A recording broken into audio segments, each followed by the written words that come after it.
Oke, Assalamualaikum warahmatullahi wabarakatuh.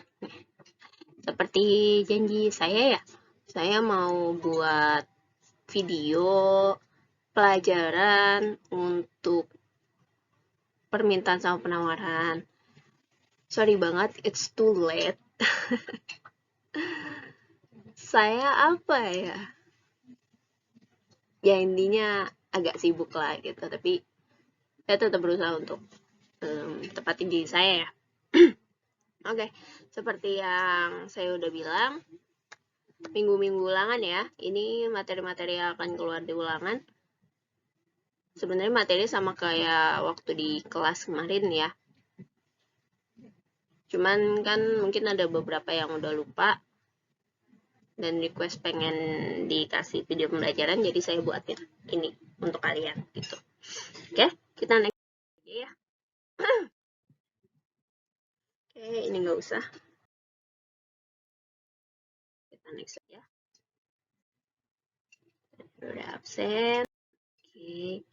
Nah, ini ya, tujuan pembelajarannya adalah menjelaskan pengertian dan faktor-faktor yang mempengaruhi permintaan dan penawaran, lalu mendeskripsikan fungsi permintaan dan penawaran, selain itu menjelaskan kurva dan hukum permintaan dan penawaran. Oke, ini nggak usah dibahas. Ini juga nggak usah kita bahas ya.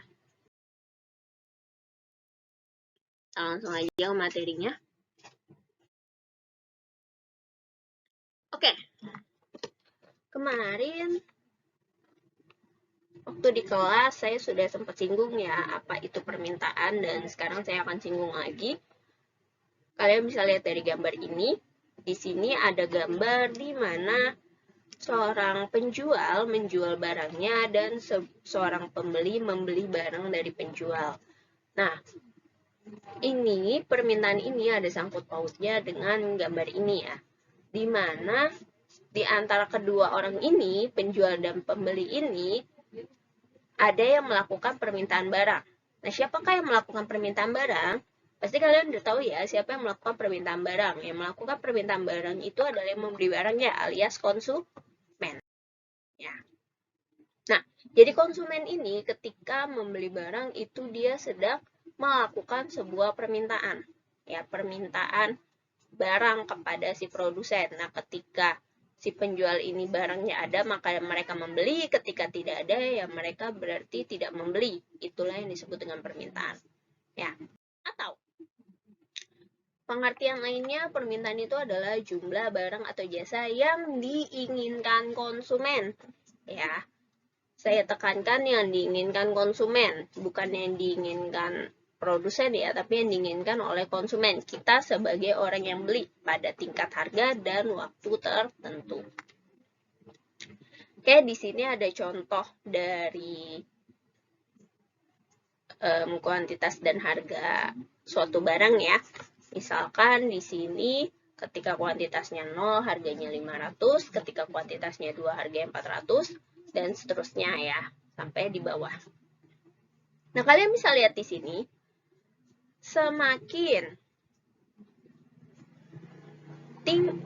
rendah suatu harganya, kalian bisa lihat dari 500 ke 400, itu kan harganya turun ya, karena suatu barang itu harganya 500 ternyata nggak ada yang beli, terus akhirnya si penjual itu menurunkan harganya jadi 400.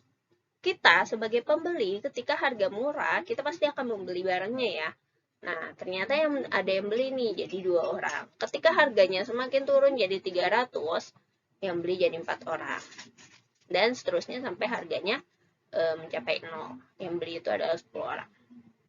Nah, bagaimana kurvanya? Kurvanya itu kita akan membentuk seperti ini. Di sini ada P untuk harga. P itu harga ya, dan Q itu adalah kuantitas. Lalu kita buat kurvanya. Di sini adalah kuantitas ya, yang yang horizontal ini itu adalah kuantitas, dan yang vertikal ini itu adalah harganya. Saya hapus dulu biar nggak terlalu ini ya. Oke, kalian bisa lihat di sini ketika kuantitasnya 0, harganya 500, berarti titiknya di sini ya titiknya ya. Terus ketika kuantitasnya 2, harganya 400. Oh, kita mulai dari sini. Ketika harganya 100, kuantitasnya 8, maka titiknya di sini ya. Ketika harganya 200, kuantitasnya 6, titiknya di sini. Ketika harganya 300, kuantitasnya 4, titiknya di sini, dan seterusnya ya. Nah, kalian bisa lihat titik-titik ini bisa kita sambungkan ya. Titik-titik ini bisa kita sambungkan seperti ini ya. Ini harusnya lurus, tapi karena saya bikinnya ini jadi kurang lurus. Nah, inilah yang disebut dengan kurva permintaan ya. Jadi kurva permintaan itu turun dari kiri atas ke kanan bawah. Itu adalah kurva permintaan atau demand. Nah, hukum dari kurva permintaan itu sendiri tadi sudah sempat saya singgung ya. Kalau ketika harga turun, maka makin banyak yang membeli. Ya, kalian bisa lihat dari 0 jadi 2. Berarti bagaimana hukumnya? Hukumnya adalah ketika harga itu sedang naik, misalkan dari 100 ke 200, ya, maka yang beli itu akan menunjukkan penurunan dari 8 jadi 6 orang. Maka ketika harga naik, pasti kuantitasnya akan turun. Atau yang membeli akan turun.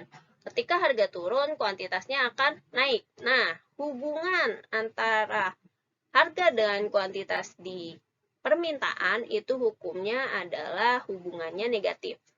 Atau berkebalikan. Kenapa, Bu, disebut negatif? Disebut negatif karena dia saling bertolak belakang ya. Ketika harga naik, kuantitasnya turun, kan bertolak belakang, naik turun. Ketika harga turun, kuantitasnya naik. Jadi dia hubungannya negatif. Gitu. Ya.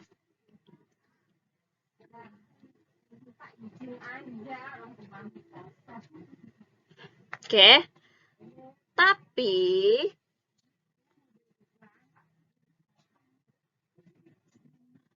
Tapi hukum ini berlaku dengan syarat faktor lain dianggap tetap atau ceteris paribus. Atau kemarin saya sudah sempat singgung ya, bedanya kurva bergerak dengan kurva bergeser. Kalau kurva bergerak itu faktornya cuma satu, yaitu harga barang. Nah, ini juga berlaku untuk hukum. Hukum ini hanya berlaku ketika faktornya hanya harga.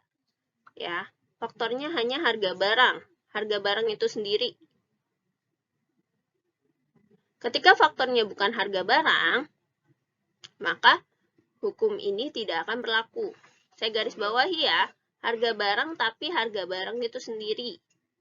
Ya. Maka ketika hukum ini terjadi dan ketika kurva ini ada, kurvanya itu adalah kurva bergerak. Gitu, ya.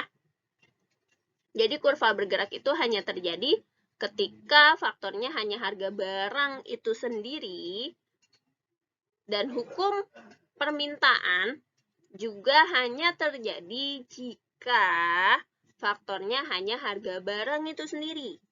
Jika faktornya lain seperti pendapatan, seperti jumlah penduduk, maka hukum itu sudah tidak berlaku. Ya. Jadi ini hukum ini hanya berlaku di kurva bergerak. Oke? Kita lanjut. Nah, sekarang kita masuk ke kurva bergeser. Nah, kurva bergeser itu berarti hukum permintaan tadi sudah tidak berlaku ya di kurva bergeser, dan faktornya itu ada banyak. Jadi faktornya tidak cuma harga barang. Nah, kalian bisa lihat untuk kurva bergeser ke kanan. Kurva bergeser ke kanan itu kanan kalian ya, berarti dia di sini. Kalau kita garisin, berarti dia kurvanya akan bergeser ke sini nih. Awalnya dia kurvanya di sini, terus dia akan jadi di sini. Itulah kurva bergeser ke kanan, atau kurva bergeser ke kanan atas ya, karena dia ke atas. Jadi kurva bergeser ke kanan atas. Nah,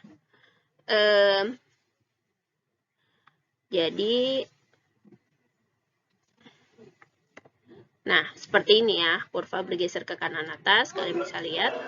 Lalu kurva bergeser ke kiri, berarti dia ke kiri ya, dari merah ke hijau, kalian bisa lihat. Nah, dia bergeser ke kiri. Nah, faktornya untuk kurva bergeser ke kanan, kalian bisa lihat di sini faktornya itu ada banyak ya. Ada pendapatan, ada selera, jumlah penduduk, harga barang substitusi, harga barang komplementer, intensitas, perkiraan pendapatan di masa depan, dan lain-lain. Nah, kalian bisa lihat di sini. Kalau saya menghafalkan kurva bergeser ke kanan itu faktornya adalah biar nggak ketukar sama kurva bergeser ke kiri. Untuk permintaan itu seperti ini. Kalian bisa lihat faktor pendapatan naik, selera naik, jumlah penduduk naik, harga barang substitusi naik, terus intensitas naik, perkiraan pendapatan masa depan naik. Yang turun hanya satu. Apa itu yang turun? Yang turun itu adalah harga barang komplementer. Jadi apa yang bisa kita simpulkan? Yang bisa kita simpulkan adalah faktor kurva bergeser ke kanan untuk permintaan itu faktor lain itu naik selain harga barang komplementer. Harga barang komplementer aja yang turun. Jadi kalau misalkan kurva bergeser ke kanan, oh iya harga barang komplementer berarti turun nih. Oh berarti yang lainnya naik selain faktor harga barang komplementer. Seperti itu ya. Nah, kalau kurva bergeser ke kiri, kalian bisa lihat itu tinggal kebalikannya aja ya. Ketika pendapatan naik, maka di kurva bergeser ke kiri pendapatan akan turun. Ketika selera naik, maka di kurva bergeser ke kiri, selera akan turun, dan sebagainya. Ya. Itu aja yang harus kalian ingat, biar kalian nggak lupa. Dengan perbedaan kurva permintaan bergeser ke kanan dan kurva permintaan bergeser ke kiri. Oke, kita next. Oke. Ini saya sempat uji coba di 10 MIPA 4 ya. Tapi saya nggak uji coba di 10 MIPA 3. Jadi ini sebenarnya adalah sebuah kasus ya. Saya akan coba menjelaskan dengan pemahaman kalian agar kalian bisa lebih paham dari segi kasus ya. Oke, di sini kalian bisa lihat kita lagi membicarakan tentang harga gula putih. Berarti kita sedang membicarakan gula putih. Kita sedang membicarakan gula putih. Berarti di pemikiran kalian, kalau misalkan kita sedang membicarakan tentang gula putih, ketika kurvanya bergerak, maka faktornya adalah harga gula putih naik, harga gula putih turun. Karena faktor dari faktor dari kurva yang bergerak adalah harga barang itu sendiri. Maksudnya harga barang itu sendiri adalah harga dari barang yang sedang kita bicarakan. Kita sedang membicarakan barang apa? Kita sedang membicarakan gula putih. Ya berarti harga barang atau harga gula putih ketika naik atau turun itu akan menyebabkan kurva bergerak. Ya, kurva bergerak. Oh, kita bukan membicarakan tentang gula putih, kita membicarakan tentang beras. Misalkan harga beras. Berarti ketika harga beras naik ataupun harga beras turun, itu akan membuat kurva menjadi bergerak. Karena kita sedang membicarakan tentang beras. Gitu. Kalau kita sedang membicarakan tentang teh, berarti ketika harga teh naik atau harga teh turun, itu berarti kurvanya akan bergerak. Gitu. Ya. Mudah-mudahan sampai sini paham ya. Oke, sekarang kita next. Kita sedang membicarakan tentang gula putih. Dan di sini ada sebuah kasus. Kasusnya adalah harga gula putih dari 3.400, awalnya kan harga gula putih 3.400 ya, lalu harganya naik menjadi 13.500. Berarti apa? Berarti ini kan kita sedang membicarakan harga gula putih, ya kan? Harga gula putih sama-sama bertemu dengan harga gula putih. Maka berarti ini harga barang itu sendiri sedang naik dari 13.400 menjadi 13.500. Maka ketika harga barang yang dibicarakan sedang naik, maka kurvanya adalah kurva bergerak. Karena kita sedang membicarakan gula putih, terus kasusnya gula putihnya sedang naik. Nah, berarti kurvanya bergerak. Karena kita membicarakan hal yang sama, gitu. Ya. ketika harga gula putih itu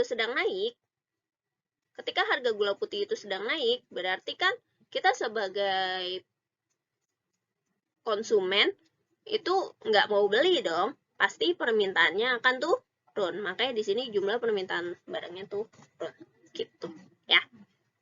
Nah, sekarang kita lanjut. Di kasus ini adalah pendapatan. Pendapatannya dari 13.500 menjadi 30.000. Berarti pendapatan seseorang dari 13.500 dia naik menjadi 30.000. Nah, di sini kan kita sedang membicarakan tentang harga gula putih. Lalu kasusnya membicarakan tentang pendapatan. Apakah dia berhubungan?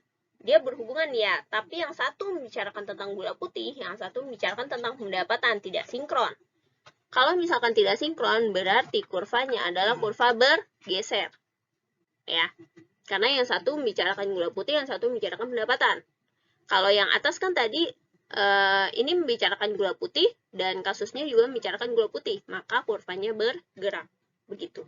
Ya. Nah, pertanyaannya, kenapa sih kurvanya bergeser ke kanan? Karena gini, ketika pendapatan kita dari 13.500 menjadi 30.000, berarti kan pendapatan kita naik, ya kan? Ketika pendapatan kita naik, awalnya pas kita beli gula harganya 13.400,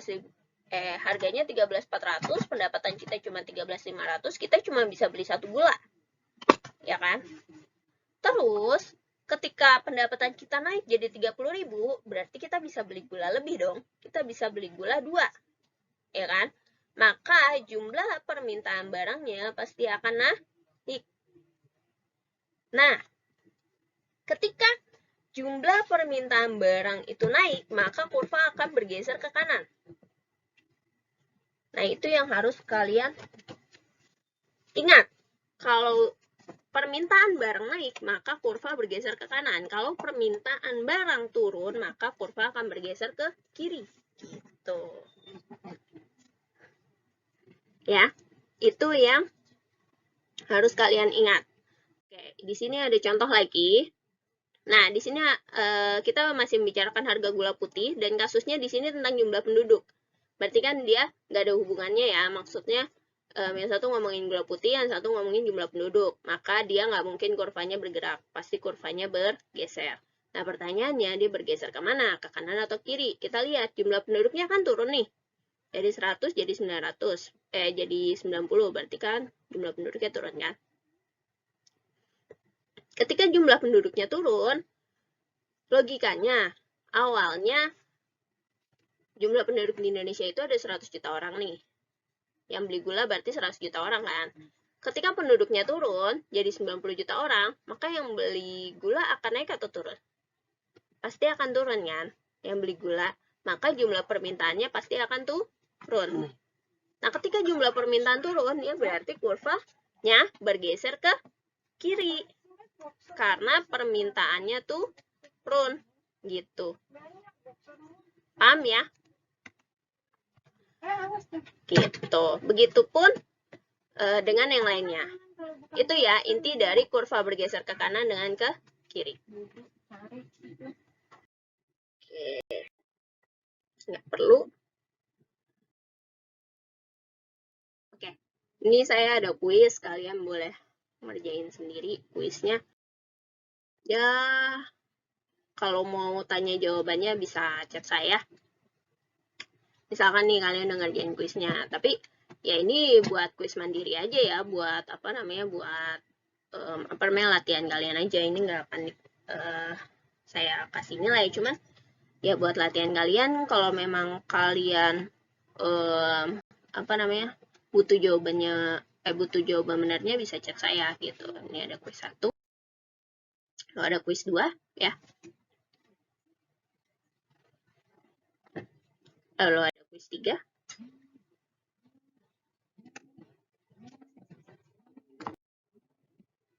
lalu ada kuis 4, dan terakhir ada kuis 5 ya. Oke, saya pikir cukup sekian materi untuk permintaan. Jika ada yang mau ditanyakan, silahkan tanyakan via chat, saya open ya. kapan sih saya nggak balas chat kalian, pasti saya balas gitu. Walaupun balasnya kadang lama, kadang sebentar ya, tergantung. Ya, tapi saya pasti balas ya. Oke, kalau gitu saya cukupkan sampai di sini untuk materi permintaan. Selanjutnya saya akan lanjut ke materi penawaran ya. Saya cukupkan. Wassalamualaikum warahmatullahi wabarakatuh.